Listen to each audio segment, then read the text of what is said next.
ଆଜ୍ଞା ଅନିଲ ଭୋଇ, ମୋ ଘର ହେଉଛି କଟକ ସଦର ପରମଂଶ ଗ୍ରାମ।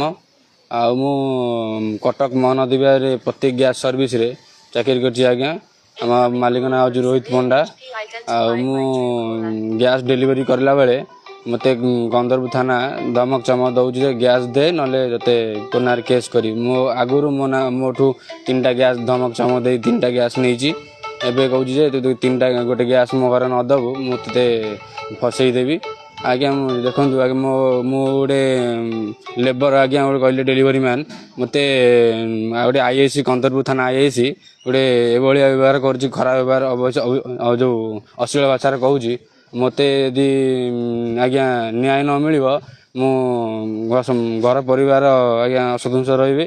ମୁଁ ଏତିକି କହି ଆଜ୍ଞା 6 ତାରିଖ ଦିନ କାଲି ଆଜ୍ଞା କଣ କହିଲେ ଗ୍ୟାସ୍ ସାର୍ ମୋତେ କହିଲେ ଆଜ୍ଞା ମାଲିକକୁ କହିଲେ ଗ୍ୟାସ୍ ଦିଅ, ତମ ମାଲିକକୁ ନାଁରେ କେସ୍ କରିବି, ତୋ ନାଁରେ କେସ୍ କରି ଭିତରେ ପୁରେଇବି ଯଦି ମୋତେ ଘରେ ଗ୍ୟାସ୍ ନ ଦେବୁ। ଆଉ ଯଦି ତୁ ମୋ ନାଁ ଯାହା କହିବୁ ଗ୍ୟାସ୍ ନ ଦେବେ ତାହେଲେ ମୋତେ ଆସିକି କହିବୁ, ଏମିତି କହିଲେ ଆଜ୍ଞା। ଆଜ୍ଞା ବହି କିଛି ଆଜ୍ଞା ତାଙ୍କର କିଛି ନାହିଁ। ମୁଁ ତାଙ୍କୁ ଆଜ୍ଞା ବହି ପାଇଁ ବହୁତ ଥର ଆଜ୍ଞା କହିଛି, ସେ ବହି କରିନାହାନ୍ତି। କହୁଛନ୍ତି ତୁ ମୋତେ ଗ୍ୟାସ୍ ଦେବୁ, ଜବରଦସ୍ତି ମୋତେ କହୁଛନ୍ତି ତୁ ମୋତେ ଗ୍ୟାସ୍ ଦେବୁ। ବହୁତ ଭୟ ଅଛି, କାରଣ ସିଏ ଗୋଟେ ଯେହେତୁ କନ୍ଦରପୁର ଥାନା ଆଇଆଇସି ମୋତେ ବହୁତ ଭୟ ଲାଗୁଛି। ଆପଣ ମିଡ଼ିଆ ଥ୍ରୁରେ ମୁଁ ଆଜ୍ଞା କହୁଛି ମୋତେ ଟିକେ ସୁରକ୍ଷା ଆଜ୍ଞା ମିଳୁ, ଆଉ ଟିକେ ନ୍ୟାୟ ମିଳୁ।